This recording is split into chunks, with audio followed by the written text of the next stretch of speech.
നിങ്ങളുടെ ഇഷ്ട പരമ്പരകൾ എക്സ്ക്ലൂസീവായി സൺ നെക്സ്റ്റ് ആപ്പിലൂടെ തികച്ചും ഫ്രീ ആയി ഇപ്പോഴേ ആപ്പ് ഡൗൺലോഡ് ചെയ്യൂ.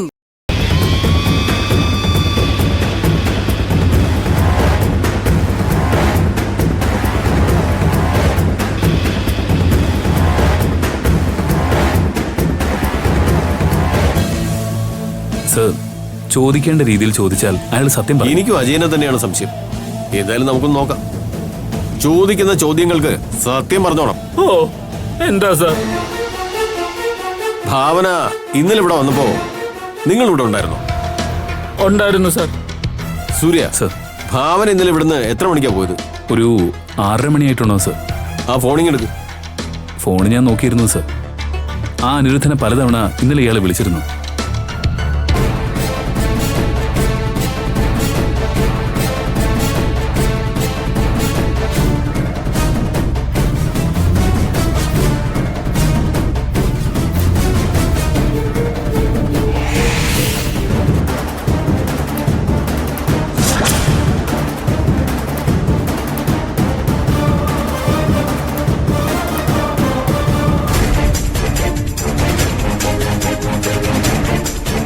നിങ്ങൾക്ക് ബോംബെ കണക്ഷൻ ഉണ്ടോ? ബിസിനസ് പരമായിട്ട് ആരെങ്കിലും?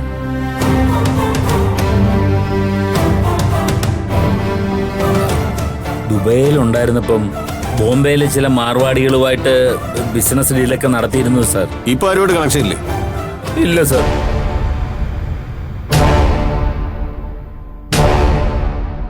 ഇതിൽ ഒരു നമ്പറിൽ നിന്ന് കോൾ വന്നിട്ടുണ്ടല്ലോ.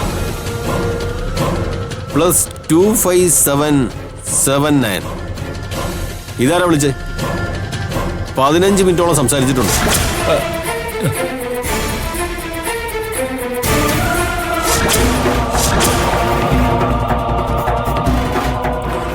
അത് ദുബായിലെ തന്നെ പഴയൊരു ഫ്രണ്ട് വിളിച്ചതാ സാർ. ഞങ്ങൾ തമ്മിൽ അല്പം കാശിടപാടൊക്കെ ഉണ്ട്. അനിരുദ്ധൻ എന്തിനാ നിങ്ങൾ ഇന്നലെ പലതവണ വിളിച്ചത്? അത് ഞങ്ങളൊരു വസ്തുവിന്റെ ഇടപാടിനെ കുറിച്ച് പറയാൻ വിളിച്ചതാ. ഇങ്ങോട്ട് മാറിയിരിക്കും. ഓ,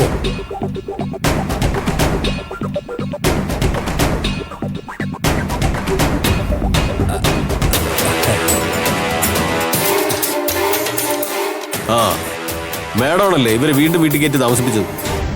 അതെ സർ. കുറച്ചു ദിവസം മുമ്പല്ലേ മാഡത്തിനും സൂര്യയ്ക്കും ഭാവനയ്ക്കുമെതിരെ ഇയാളും ഭാര്യയും വനിതാ കമ്മീഷനിൽ കംപ്ലൈന്റ് ചെയ്തത്?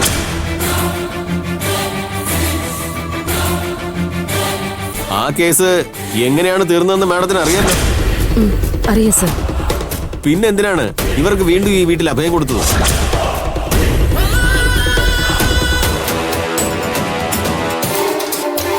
മകളോടൊപ്പം താമസിക്കാൻ അനുവദിച്ചില്ലെങ്കിൽ ആത്മഹത്യ ചെയ്യുമെന്ന് പറഞ്ഞു സർ.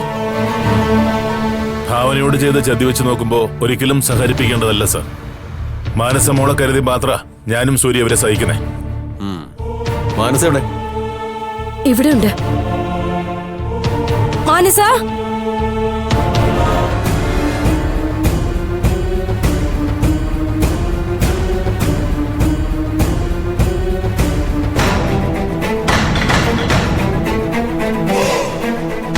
ഇങ്ങോട്ട് വരൂ.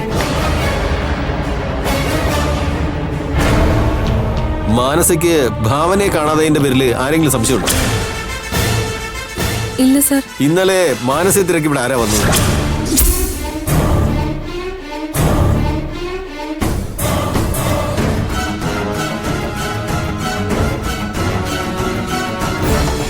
പറയൂ, ആരാ ഈ മഹീന്ദ്ര ശർമ്മ? അത് ഞാൻ ഇഷ്ടപ്പെട്ടിരുന്ന സുനിൽ ശർമ്മയുടെ അച്ഛനാ. എന്തിനാ അവരോട് വന്നത്? സർ, അത് സുനിൽ ശർമ്മ മിസ്സിംഗ് ആണെന്നാ പറഞ്ഞത്. അയാളെ ഞാനിവിടെ ഒളിപ്പിച്ചു വെച്ചിരിക്കുന്ന പോലെ അവര് സംസാരിച്ച്. മാനസ അവസാനമായിട്ട് സുനിൽ ശർമ്മയെ കണ്ടത് എന്നാണെന്ന് ഓർമ്മയുണ്ടോ? ആ, ഉണ്ട് സർ. ഞങ്ങള് ദുബായിൽ നിന്ന് തിരിച്ചു വരുന്നതിന് 2 ആഴ്ച മുൻപ്. എന്താണ് അയാളുമായിട്ട് തെറ്റാനുള്ള കാരണം? സർ, അത് വ്യക്തിപരമാണ്. ഓക്കെ. ഭാവന ഇന്നലെ മാനസയായിട്ട് സംസാരിച്ചിരുന്നോ? ആ, സംസാരിച്ചിരുന്നു സർ. ഇന്നലെ എനിക്ക് വയറുവേദന വന്നപ്പോ ഭാവന മെഡിസിൻ ഒക്കെ തന്നിട്ടാ പോയത്. മഹേന്ദ്ര ശർമ്മ 24 മണിക്കൂർ സമയം തന്നിട്ടാണ് പോയതെന്ന് കേട്ടു. ശരിയാണോ? അതെ സർ. സൂര്യയുടെ അച്ഛനെ അയാൾ തല്ലിയല്ലേ? അതെ സർ. അയാൾ എന്തൊക്കെയാ പറയുന്ന അയാൾക്ക് തന്നെ അറിയില്ല. മാനസമോള് ഒരുപാട് നാളായിട്ട് ഞങ്ങളുടെ കൺമുമ്പിൽ തന്നെ. അപ്പൊ പിന്നെ അയാളുടെ മകനെ മാനസ് എവിടെയാണ് സർ ഒളിപ്പിച്ചു വയ്ക്കുക? അപ്പോ നമ്മളാരും വിചാരിക്കുന്ന രീതിയിലുള്ള കേസല്ല. രണ്ടുപേരുടെ മിസ്സിംഗ് കേസാ, സുനിൽ ശർമ്മയും ഭാവനയും. സുനിൽ ശർമ്മയുടെ മിസ്സിങ്ങിനെ കുറിച്ച് എവിടെയും കംപ്ലൈന്റ് ഒന്നും പോയിട്ടില്ല സർ. പക്ഷേ ഈ രണ്ട് മിസ്സിംഗ് കേസും തമ്മിൽ എന്തോ കണക്ഷൻ ഉണ്ട് സൂര്യ.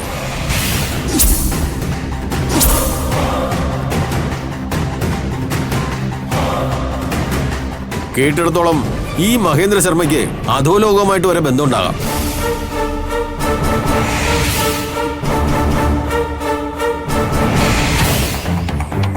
അതെയാ. ഓ, ഭാവന ഇപ്പോ ഒരു അമ്മയാവാൻ പോകുന്ന പെൺകുട്ടിയാ. ഒരിക്കൽ നിങ്ങൾ തട്ടിയെറിഞ്ഞ ഭാഗ്യം വീണ്ടും ഭാവനയിൽ വന്നു ചേർന്നത് നിങ്ങൾക്ക് സഹിക്കാൻ പറ്റില്ലെന്ന് എനിക്കറിയാം. സ്വന്തം മകളുടെ ഭാവി സുരക്ഷിതമാക്കാൻ വേണ്ടി നിങ്ങൾ കാണിച്ചു കൂട്ടുന്ന സീരിയസ്നെസ് ഇപ്പൊ നിങ്ങൾക്കറിയില്ല.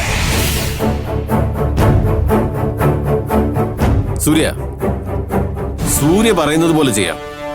അജയനെയും ഭാര്യയെ സംശയം ഉണ്ടെങ്കിൽ അന്ന് ഭാവനയെ അപകടപ്പെടുത്തിയ സംഭവം കൂടി വ്യക്തമാക്കിക്കൊണ്ട് ഒരു കംപ്ലൈന്റ് തന്നാൽ മതി. ഇവരെ ഞാൻ കസ്റ്റഡിയിൽ എടുത്തോളാം.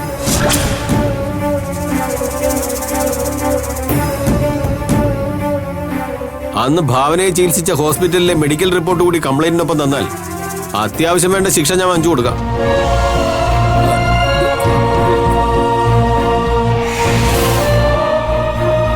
സാർ, ഞങ്ങളിപ്പോ ഒരു തെറ്റും ചെയ്തിട്ടില്ല സാർ. അറിയാതെ പറ്റിപ്പോയ തെറ്റിന്റെ പുറത്ത് ഞങ്ങൾ ഒരുപാട് ദുരിതങ്ങൾ അനുഭവിച്ചതാ. ഞങ്ങളെ രക്ഷിക്കണം സാർ. യാചിക്കേണ്ട എന്നോടല്ല, സൂര്യയോടാ. കംപ്ലൈന്റ് എന്നിരിക്കുന്ന സൂര്യ. അതിന്റെ അടിസ്ഥാനത്തിൽ എനിക്ക് എന്തെങ്കിലും ചെയ്യാൻ പറ്റൂ.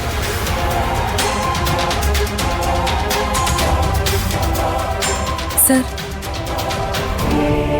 അച്ഛനും അമ്മയും ഇന്നലെ എന്റെ അടുത്ത് തന്നെ ഉണ്ടായിരുന്നു. ഇത് മറ്റാരോ ഭാവനയെ അപകടപ്പെടുത്തിയതായിരിക്കും. അതെ സാർ, ഞങ്ങളിത് അറിഞ്ഞിട്ട് പോലുമില്ല. സർ, ഭാവനയ്ക്കൊന്നും സംഭവിക്കരുതെന്ന് മാത്രമേ ഞങ്ങൾ ആഗ്രഹിക്കുന്നുള്ളൂ. ഭാവനയോട് ഇങ്ങനെ ഒരു ചതി ചെയ്തത് ആരായാലും അവരെ നിയമത്തിന്റെ മുന്നിൽ കൊണ്ടുവരണം സർ. എന്തായാലും ഏത് നിമിഷവും വ്യക്തമായ റിപ്പോർട്ട് നമുക്ക് കിട്ടും.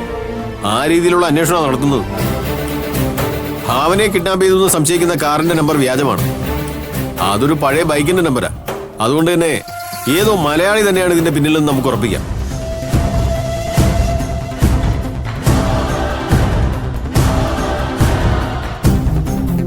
സൂര്യ, ആ മഹേന്ദ്ര ശർമ്മയോ അയാളുടെ ആൾക്കാരോ ഇനി കോണ്ടാക്ട് ചെയ്താൽ ആ നിമിഷം എന്നെ വിവരം അറിയിക്കണം. ബാക്കി ഞാൻ നോക്കിക്കോളാം. സർ. അജയ, ഇനി ഈ കുടുംബത്തില് താൻ കാരണം എന്തെങ്കിലും പ്രശ്നം ഉണ്ടായാൽ പിന്നെ താൻ സ്വപ്നത്തെ പോലും ചിന്തിക്കാത്ത രീതിയിൽ തന്നെ ഞാൻ പൂട്ടും. പിന്നീട് ഒരിക്കലും തനിക്ക് രക്ഷപ്പെടാൻ പറ്റില്ല. ഓർമ്മയിരിക്കട്ടെ.